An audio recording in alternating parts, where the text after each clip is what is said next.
आज हम लोग इतिहास में हम लोग उस टॉपिक को आज हम लोग क्लियर करेंगे जो हमारे परीक्षा में अधिकांश आता रहता है।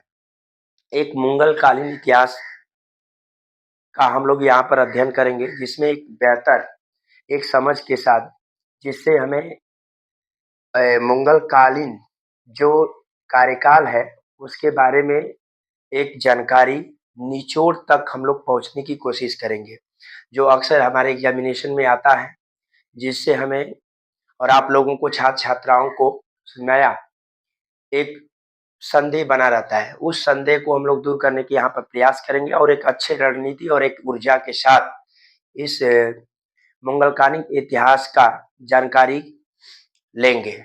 तो आज चलिए आइए देखा जाए। देखिए सबसे पहले नंबर हम इतिहास को जानेंगे। इतिहास है क्या? इतिहास को हम लोग जानेंगे कि इतिहास है क्या? तो देखिए इतिहास के बारे में यदि हम बात करें तो इति धन हास। इति का मतलब बीता हुआ, हास माने घटनाएँ।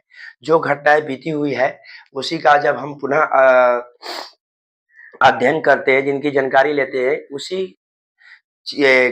उसी अध्ययन को ही हम इतिहास कहते हैं। जैसे यदि आज हमारे आपने सुना होगा कि प्राचीन काल में जो मनुष्य था वो जंगलों में रहा करता था। तो क्या मैं वहाँ पर जाकर के देखता था? यानी लोगों की जो ये जो परंपरा है, जो मनुष्य की चलती जो आ रही है, क्या आज हम जिस जनरेशन में हैं, आज हम लोग 2025 में हैं, तो क्या ये जो 2025 में है, तो इससे पहले जो घटनाएँ हुई, क्या-क्या हुआ इस धरातल के ऊपर और जो क्या नहीं हुआ, क्या उसे हम देखा? नहीं देखा। उस घटनाओं को एक जो विद्वान थे, जो इतिहासकार थे, जो पढ़े-लिखे थे उस समय का, उन्होंने उन घटनाओं को उसी समय में जो एक लिखने का काम किया, जिसे ग्रंथ कहा गया, तो उस ग्रंथों का अध्ययन करके हम लोग पता कर लेते हैं कि इस काल में ऐसा शासन था, इस काल में ऐसी व्यवस्थाएँ थी, उस काल में कैसा समाज था। तो ये जो जानकारी का जो हम लोग रिकॉर्ड करते हैं, यही एक हमारा इतिहास का एक स्रोत बन जाता है। तो इस स्रोत को ही हम लोग अध्ययन करके हम अपनी जो बीती हुई जो घटनाएँ हैं और बीती हुई यादों को पुनः हम लोग जागृत करते हैं और अपने समाज को एक नई ऊर्जा और एक नई ताकत देने की कोशिश करते रहते हैं, जिसमें हमारी पीढ़ी चलती आ रही है। आज जो हमारी पीढ़ी है, कल 10 साल के बाद, 100 साल के बाद जो ये कार्यकाल है, ये जो कार्यकाल चल रहा है, इसमें जो घटनाएँ घट रही है, वह एक ग्रंथों के आधार पर इसका संग्रह किया जा रहा है।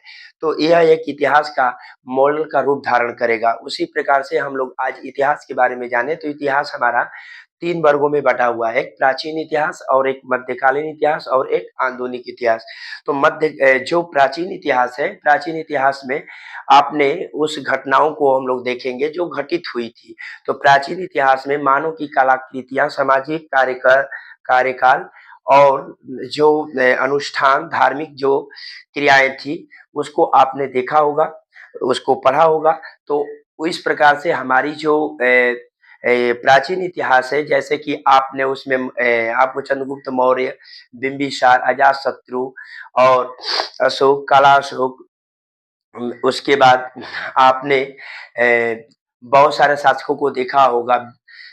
उसी प्रकार से ये जो इतिहास है, इतिहास जो आगे बढ़ी, तो आगे बढ़ने के बाद जब हमारे भारतीय राजाओं का समाप्ति हो गया, तो वहाँ से हमारे देश में एक मुस्लिम शासक हमारे भारत के ऊपर चढ़ाई किए और वहीं से उनकी जो सामाजिक कार्य था और जो विचार थे, सारी जो कुरीतियाँ चलती आ रही थी, उसमें एक परिवर्तन हुआ।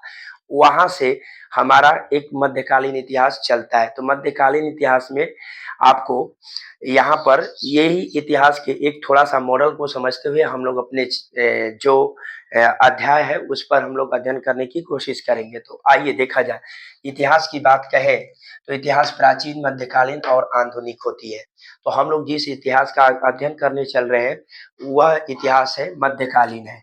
मध्यकालीन एक कहा जाता है इस्लामों के द्वारा यह पुनर्स्थापित थी और इसके बाद इसमें कई प्रकार के जो मुसलमान शासक आए और ये भारत में एक नई धर्म का नवीनतम धर्म का स्थापना किए, जिसके तहत भारत में एक नया आयाम आया, इस्लाम शब्द। और यह इस्लाम शब्द एक लंबी समय तक अपनी जो शासन प्रशासन है, सामाजिक स्तर है, उसके बाद कला संस्कृति है, सारी आयामों में एक नया तरंग और ऊर्जा उत्पन्न किया। तो इसमें हम लोग देखेंगे जो मध्यकालीन इतिहास है, अगला है आधुनिक इतिहास। तो हम लोग यहाँ पर मध्यकालीन इतिहास में अध्याय नंबर 8 का ए हम लोग अध्ययन करेंगे, जिसमें से आता है क्या चीज, इसमें देखिए अध्याय नंबर 8 ए का नाम है शासक इतिवृत्त मुगल दरबार। जो इसमें हम लोग 16वीं से 17वीं सदी तक का अध्ययन करने का कोशिश करेंगे। तो सबसे पहले शासक क्या होते हैं। देखिए पहले की जो प्रथा चलती आ रही थी उसमें राजशाही शासन चलता था, यानी वहां पर राजा का शासन चलता था। राजा अपने क्षेत्र का सबसे सर्वोच्च अधिकारी हुआ करता था और वह अपने इच्छा अनुसार मंत्री परिषद और अन्य प्रकार के सेनापतियों को रखता था, जिसके आधार पर वह अपने शासन प्रशासन को चलाता था। तो वह जो क्षेत्र का जो सर्वोच्च व्यक्ति था उसी को हम लोग शासक कहते थे। अब यहाँ पर इतिवृत्त के बारे में आपको समझाएंगे। देखिए इतिवृत्त का मतलब अर्थ ये होता है कि जब इतिहास के ग्रंथों को पलट करके देखा जाए तो मुगल काल में देखिए मुगल काल में कुल 6 शासक रहे और वह अपना शासन प्रशासन चलाते रहे। तो मुगल काल का सबसे पहला संस्थापक यदि कहा जाए तो बाबर था, जिसने 1526 में अपना एक मुगल जो शब्द है और मुगल जो अपना एक स्थापित किया, मुगल काल को स्थापित किया। तो बाबर जो मुगल काल का स्थापित किया, तो वहीं से पहला शासक मुगल काल का बाबर होता है। इसके बाद बाबर के बाद हुमायूं, अकबर, जहांगीर, शाहजहां, औरंगजेब। इस प्रकार से मुगल काल में प्रमुख 6 शासकों का एक विवरण मिलता है। तो यहाँ पर इतिहास को यदि देखा जाए तो इतिहास में कुछ ऐसे शासक हुआ करते थे जिसने अपनी आत्मकथा स्वयं लिखा करते थे। जैसे आपको बाबर को कहें, वह अपना आत्मकथा अपने आप लिखा है, जहांगीर भी अपने आप लिखा है। तो यह क्योंकि पढ़े लिखे थे, इनके पास अनुभव था और यह अपनी आत्मकथा अपने माध्यम से तैयार की है। आत्मकथा क्या होती है, उनकी एक अभिरुचि होती है, उनकी जीवन चक्र होती है, जिसमें राजा के बारे में उसकी नीति, शासन, प्रशासन व्यवस्थाएं ये जो होती है उसी को कहते हैं आत्मकथा। तो इस प्रकार से बाबर और जो जहांगीर था वह अपनी आत्मकथा स्वयं निर्माण कराया था। और कुछ ऐसे शासक हुए थे जैसे मुगल काल का कहे, पूरे तो 6 रहे, लेकिन बाबर और जहांगीर तो अपना आत्मकथा अपने से लिखवाया, अपने से ही लिखा, स्वयं लिखा। और 4 बचे कौन, हुमायूं, अकबर और उसके बाद शाहजहां, औरंगजेब। ये इन्होंने अपना आत्मकथा एक इतिहास अपने दरबार में जो उस समय के मंत्री परिषद थे या अन्य लोगों के अन्य लोग जो पढ़े लिखे विद्वान थे उनके माध्यम से अपनी आत्मकथा लिखवाए। तो जो अपने न लिखकर दूसरे से जो लिखवाए उसी को कहा गया इतिवृत्त। तो आइए हम देखते हैं। तो यहाँ पर जो शासक का मतलब समझिए गए, इतिवृत्त का मतलब वैसे शासक जो अपनी आत्मकथा स्वयं नहीं लिखा, किसी अन्य अपने दरबार के जो उस समय के मंत्री था उनसे लिखवाया, उसे इतिवृत्त कहा गया। देखिए मुगल जो दरबार है ये 16वीं से 17वीं शताब्दी तक चला, जिसका श्रेय बाबर को दिया जाता है। मुगल काल का संस्थापक बाबर रहता है, पर इसका शासन 1526 से 1530 तक चला है। यहाँ पर हम लोग एक भूमिका यहाँ पर समझने की कोशिश करेंगे। उसके बाद हम लोग हर एक शासक के बारे में एक बेहतरीन तरीका से और एक रणनीति के साथ ऐसी ऊर्जा से हम लोग पढ़ने की कोशिश करेंगे जो एक बार माइंड में जाए फिर पुनः निकले ना, जब तक एग्जामिनेशन नहीं बीत जाता है। तो मुगल काल का संस्थापक बाबर को माना जाता है। इसके अलावे यदि मुगल काल में कहें तो पूरे 6 शासक रहे। बाबर का 1526 से 1530 तक शासन चला, हुमायूं का 1530 से 1540 तक चला, अकबर का 1556 से 1605 तक चला। उसके बाद जहांगीर जो था 1605 से 27 तक चला। उसके बाद शाहजहां जो था 1628 से 1658 तक चला। जो औरंगजेब था 1658 से 1707 तक चला। तो इस प्रकार से मुगल काल में जो 6 शासक थे, उनका एक शासन प्रशासन का काल निर्धारण था। अब उसके बाद आगे हम चलते हैं। देखिए मुगल काल का एक जो साक्ष्य या प्रमाण जो मिलता है तथयुगीन इतिहास के स्रोत से मिलता है। तथयुगीन मतलब उस समय के जो चल रहे थे जो देखिए इतिहास कई चरणों में बटा हुआ जिसमें तथयुगीन आता है। तो उस समय जो इतिहास जो चलती आ रही थी जिसमें उस समय जो ताबे ओबे ये सारी चीजों का खोज हो चुका था। तो ताबे ओबे का खोज हो गया था जिसमें ताबे का एक शासन काल चलते आ रहा था जिसमें एक नवीन इतिहास की घटनाओं का खोज जारी था। उसी के उपरांत मुगल काल सामने आया जिसमें ये 6 शासक का जानकारी मिलती है। अब यहाँ पर आता है कि इतिवृत्ति क्या है। तो इतिवृत्त के बारे में आपको हम बताए थे कि मुगल काल में कुछ ऐसे शासक थे जो अपना आत्मकथा स्वयं लिखते थे। जैसे आपको बाबर हो गया, जहांगीर हो गया। बाकी जो 4 अन्य थे उन्होंने अपने ही दरबार में किसी मंत्री से या जो विद्वान उस समय जो अपने दरबार में पढ़े लिखे विद्वान रखे थे उनसे लिखवाया। तो जो अपने न लिखकर दूसरे से लिखवाए उसी को कहा गया इतिवृत्त। अब यहाँ पर हम लोग को इतिवृत्त के बारे में हम लोग समझे क्योंकि हमारे एग्जामिनेशन में ऐसे ही वर्ड कुछ आते हैं जो कि हमारे लिए कंफ्यूज कर देते हैं। अब इसके बाद हम लोग यहाँ पर देखते हैं। देखिए औरंगजेब को धर्मांध शासक भी कहा जाता था। धर्मांध का मतलब वह अपने देखिए धर्मांध क्यों औरंगजेब को कहा जाता था क्योंकि जो औरंगजेब था वह अपने क्षेत्र का विस्तार करने के लिए वह जिस राजनीति विचारधाराओं को अपना करके आक्रमण करता था और उसे अपने क्षेत्र में मिला लेता था जहां पर वह धर्म की जो कुर्तियां चलती आ रही थी जैसे हिंदू मुस्लिम। तो यह खुद ही एक इस्लाम था लेकिन यह अपने क्षेत्र को विस्तार हेतु जो धर्म की जो विचारधाराएं थी उसे यह अपने विचारों से हटा दिया था जिसके आधार पर एक जो राजनीति के रूप में धर्म को ला करके अपने क्षेत्र को बढ़ाने के लिए जो यह संघर्ष किया उसी को धर्मांध कहा गया। लेकिन जब इसके ऊपर कुछ नवीन खोज किया गया तो वहां पर ये इतिहासकारों ने बताया कि ऐसी बात नहीं था। औरंगजेब धर्मांध नहीं था, केवल वह अपने अपने वह राज्य का विस्तार करने हेतु ऐसा काम करता था इसलिए इसे धर्मांध कहा गया। लेकिन इसके खोज के उपरांत जो इतिहासकारों के द्वारा जो तथ्य मिला उससे ये पता चला कि धर्मांध नहीं था। ये केवल बस अपने राज्य का विस्तार करने के लिए ऐसी जो नीति अपनाया था। धर्मांध का मतलब कि बस अपने धर्म को ही मानता था बाकी किसी को नहीं। जहां पर जिस क्षेत्र में जाता था हिंदू वहां होते थे आक्रमण करके उन्हें जोर जबरदस्ती बल दबाव दे करके उसे अपने में मिला लेता था। यह इसकी एक ऐसी रणनीति थी। तो इस प्रकार से औरंगजेब को धर्मांध शासक कहा जाता था। अब यहाँ पर हम लोग जानेंगे कि देखिए होता क्या चीज है कि कुछ इसके आगे हम लोग कुछ ऐसे प्रभावशील चीजों को यहाँ पर हम लोग जानने की कोशिश करेंगे जो इससे आगे जो चलने वाले क्लास में हमें एक अच्छी रणनीति और एक अच्छा समझ देने का कोशिश करेगा। जैसा कि अब यहाँ से आपने क्या सीखा तो फिर से एक बार रिपीट करते हैं और आगे बढ़ते हैं। इस तरह से आपको ये समझ में आ जाएगा कि हमने इस क्लास में क्या सीखा। तो देखिए सबसे पहले हमने इतिहास के बारे में जाना। इतिहास 3 काल में बटा हुआ है, प्राचीन, मध्यकालीन, आधुनिक। यहाँ पर जो हम लोग पढ़ रहे हैं मध्यकालीन इतिहास। मध्यकालीन में अध्याय नंबर 8A हमारे चैप्टर का नाम है शासक इतिवृत्त मुगल दरबार 16वीं से 17वीं शताब्दी तक। अब यहाँ पर जानेंगे मुगल दरबार जो आया, मुगल काल का संस्थापक कौन है तो बाबर है। इसके अलावा 5 और शासक मिलते हैं मुगल काल में।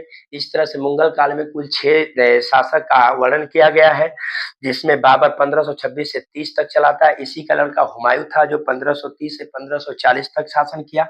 जब हुमायूं नहीं रहा, तब अकबर इस शासन को आगे बढ़ाया 1556 से 1605 तक। जब अकबर नहीं रहा तो इसका पुत्र जहांगीर 1605 से 27 तक चलाया। फिर जहांगीर नहीं रहा तो इसका पुत्र शाहजहां ने 1628 से 1628 से 1658 तक शासन किया। फिर ये जब नहीं रहा तो इसका पुत्र औरंगजेब 1658 से 1707 तक शासन चलाया। यह एक हमारा संक्षेप रहा। इसके बाद कुछ ऐसे यहाँ पर लिखा गया तत्युगीन इतिहास का स्रोत। तत्युगीन इतिहास का स्रोत मतलब उस समय जो ग्रंथों के आधार पर जो इतिहास चलती आ रही थी, उसी देखरेख में इतिहास में एक नया मॉडल आया, जिसमें एक नया शासक का उत्पन्न हुआ, जिसमें मुगल दरबार थे। जो मुगल बाबर ने आया और इतिहास के जो काल चल रहा था उसमें एक नया आयाम दिया, जिसमें वह जो तांबे वेद जो शस्त्रों का प्रयोग किया जा रहा था, उसी के आधार पर इसका नाम पड़ गया तत्युगीन इतिहास का स्रोत। आगे बढ़ते हैं तो इतिवृत्ति क्या है, तो कुछ ऐसे मुगल शासक थे उस समय का जो अपना आत्मकथा न नहीं लिख पाते थे स्वयं, और अन्य मंत्रियों के सहायता से लिखवाने का कार्य किया। उस प्रणाली को इतिवृत्त कहा गया। इसके बाद आपने सुना औरंगजेब को धर्मांध क्यों कहा जाता था, क्योंकि अपने राज्य में जो क्षेत्र था उसको विस्तार करने के लिए या जिन क्षेत्रों में जाता था वहां पर हिंदुओं थे उन्हें अपने अधीन कर लेता था। जो ये रणनीति इसकी राजनीति थी, उसी रणनीति को ही धर्मांध शासक कहा गया। इस तरह से यह एक हम लोग का रिवीजन रहा पीछे से। अब इसके आगे हम लोग बढ़ेंगे। इसके आगे हम लोग देखते हैं कि देखिए यहाँ पर मुगल काल में थोड़ा सा यदि हम लोग यहाँ से आगे बढ़ते हैं, इससे आगे बढ़ते हैं, तो देखिए जब हुमायूं सॉरी जब बाबर मुगल काल का स्थापना करता है तो ये अपने इसका जो शासन चला एक छोटा समय तक चला, 26 से कितना चला 30 तक चला। उसके बाद जब इसका मृत्यु हो गया तो हुमायूं आता है। लेकिन यहाँ जो बाबर के बाद हुमायूं बना, जो सत्ता चलाने का मुगल काल का दूसरा एक शासक बना, तो इसने जैसे ही सत्ता पाया तैसे ही बाबर के नहीं रहने के बाद अनेक प्रकार का इसके क्षेत्र पर क्या होता है, आक्रमण होता है, जिसे रोकने के लिए यह संघर्ष किया और युद्ध किया, जिसमें यह दोहरिया का युद्ध लड़ा और अनेक प्रकार का युद्ध लड़ा। जैसे कि यदि बात कहा जाए तो यह 1531 के बाद युद्ध संघर्ष में लगा रहा, लेकिन उन सब युद्धों को जीतता रहा। लेकिन कारणवश इसके साथ दो ही अप्रिय घटना घटती है, एक 1539 की घटना और एक 1540 की घटना। इससे पहले बाबर जितने युद्ध लड़ा था उसे जीता था, वो विजेता था, लेकिन हुमायूं भी वही रणनीति के साथ लड़ रहा था। लेकिन इसके साथ दो घटनाएं घटी जिसमें एक नया आयाम इतिहास में आता है। जैसा कि यदि हम कहा जाए तो यहाँ पर मुगल शासक के बीच में जो चलते आ रही जो काल में 1540 से 1556 तक यहाँ पर थोड़ा सा गैप मिलता है, अंतराल मिलता है। 1540 से 1556 तक यहाँ पर मुगल काल में एक गैप मिलता है। उसके बाद 1556 से एक मुगल काल का एक नया शासक अकबर आ जाता है। तब 1540 से 1556 तक इसका शासन रहा। उस थोड़ा सी घटनाओं पर हम लोग चर्चा करेंगे। तो मुगल शासक के बीच जो गैप 1540 से 1556 के बीच में रहा, उसी काल को हम लोग समझेंगे। तो देखिए यहीं पे एक घटना हुआ था, वही घटना हम बताने का कोशिश कर रहे थे कि 1539 और 1540 में हुमायूं के साथ एक कहा जाता है कि एक ऐसी दो घटनाएं घटी जिसके कारण जो चलती आ रही मुगल काल की जो शासन प्रशासन एक चार था, उसमें एक कयामत हो गई, एक तूफान आ पड़ी। वो कौन तूफान थी जानिए। यहाँ पर देखिए चौसा का युद्ध लड़ा गया था 20 जून 1539 को। यह चौसा बिहार में पड़ता है, बक्सर में। और यहाँ पर जो युद्ध हुआ था शेरशाह और हुमायूं के बीच में हुआ था। इस युद्ध में शेरशाह सूरी ने विजयी हुआ और हुमायूं को यहाँ पर हार का मुंह देखना पड़ा। और इस प्रकार से जब यहाँ से हुमायूं ने जैसे ही अपने किला जाता है तो इसको इतना टेंशन यादें और सताती है कि यह एक प्रकार से बहुत ज़्यादा डिस्टर्ब हो जाता है कि कुछ ही समय बीतता है, फिर कनौज का युद्ध होता है जिसे बिलग्राम का युद्ध कहते हैं। यह आपको दिल्ली की बात नहीं कह रहा हूँ, दिल्ली की तरफ ले जा रहा हूँ। 17 मई 1540 को यह कनौज का युद्ध होता है जिसे बिलग्राम का युद्ध भी कहते हैं। वहाँ पर शेरशाह सूरी ने शेरशाह सूरी के बीच और हुमायूं के बीच फिर युद्ध होता है और इस युद्ध में फिर शेरशाह सूरी क्या हुआ, विजय हुआ और हुमायूं जो था इसे फिर हार की मुंह देखना पड़ा। और इस युद्ध में जो कनौज का जो युद्ध था, इस कनौज के युद्ध में शेरशाह सूरी ने हुमायूं को हराने के बाद ऐसा चहेता और ऐसा खदेड़ा कि यह काबुल की तरफ भाग निकला। कौन? हुमायूं भाग निकला। जब 1540 के बाद जब यह भाग गया काबुल, तो यह 1555 तक काबुल में ही डर के मारन, शेरशाह सूरी के डर के कारण वहीं पर बना रहा।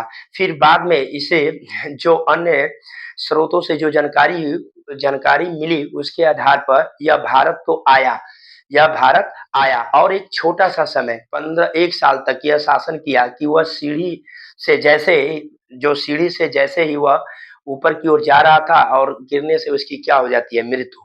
तब जहां वो 1500 इसका 55 में ही इसका मृत्यु हो जाने के कारण यह एक जो मुगल काल की जो सत्ता थी वह 1540 में जो हाथ से निकली, अब वह 1556 में पुनः कहाँ आती है, आपको मुगल के फिर जो हाथों में आती है। तो यहाँ पर यही हम समझने का कोशिश करेंगे। तो देखिए चौसा का युद्ध 26 जून 1539 को बिहार में हुआ था। इसमें शेरशाह सूरी जीता और हुमायूं हारा। फिर पुनः कनौज का युद्ध 17 मई 1540 में हुआ। इसमें भी शेरशाह सूरी जीता और हुमायूं हारा। इस तरह से हुमायूं भारत छोड़ करके काबुल भाग गया। तो ये जो समय रहा 1500, जो यहाँ पर जो 1540 से 1500 जो 55 का समय का दौरा जो चल रहा था, उसी में यहाँ पर न तो अकबर का शासन था, न तो हुमायूं का था, न तो अकबर का था। यह शासन चलाया कौन? शेरशाह सूरी। शेरशाह सूरी जिसको अफगान जो वंश कहा गया, जो अफगान सूरवंश का शासन कहा गया, क्योंकि यह शेरशाह जो सूरी है 1545 में इसका भी मौत हो जाता है, इसका भी मौत हो जाता है, लेकिन इसकी जो मौत की जानकारी हुमायूं को नहीं मिलता है। इसलिए 1555 तक जब शेरशाह जब तक जिंदा रहा तब तक शासन तो चलाया, लेकिन जब इसकी मृत्यु हो गई तो यह एक छोटे-छोटे उस समय के जो शासक थे कई भागों में अपना एक शासन चलाया, क्योंकि उनके ऊपर कोई एक बड़ा शासक नहीं था और उनको इसका एक अवसर मिला और एक चांस मिला। उस चांस का फायदा भारतीय के लोग उठाए, छोटे-छोटे जो सूबेदार थे उसमें ये लोग अपना चलाए। लेकिन जैसे ही 1555 में हुमायूं को पता लग जाता है तो वह अपने जो जो उसका जो सेनापति था बैरम खां था उसे भेजा भारत में और तत्कालीन जानकारी लेने की कोशिश किया। उसके उपरांत वह फिर आ जाता है कहाँ पर, हुमायूं भारत में आ जाता है, लेकिन कुछ ही समय के बाद फिर उसकी मृत्यु हो जाती है। इस तरह से हुमायूं का एक जो काल था वो समाप्त हो जाता है। तब उसके बाद जो अंतराल रहा उसी को कहा गया कि 1540 से 1555 या 56 तक न तो हुमायूं का शासन था, न तो अकबर का था। यह जो शासन चला एक प्रकार का अफगान सूरवंश का था 1540 से 1555 तक। 55 तक यहाँ पर रहेगा, 56 लिखा गया है। तो यहाँ पर अफगान सूरवंश का शासन चला। इसकी जानकारी एक अहमद यादगार तारीख ई सलातीनी अफगान कृति से मिलता है। तो इस तरह से हम लोग एक छोटा सा नया मॉडल के रूप में मध्यकालीन इतिहास में मुगल काल को हम लोग देखने की कोशिश किया। अब इसके बाद हम लोग आगे देखेंगे, जैसा कि आगे क्लास में हम लोग देखेंगे कि जो मुगल काल में कुछ जो 6 शासक थे जिनमें से कुछ अपना आत्मकथा स्वयं लिखा, कुछ दूसरे से लिखवाया, उनके बारे में जानकारी लेते हुए एक-एक शासक के बारे में एक बेहतरीन तरीका से एक नए उड़ान के साथ हम लोग पढ़ेंगे। I hope you are understand. Please your attention your attention health. Thank you. God bless you.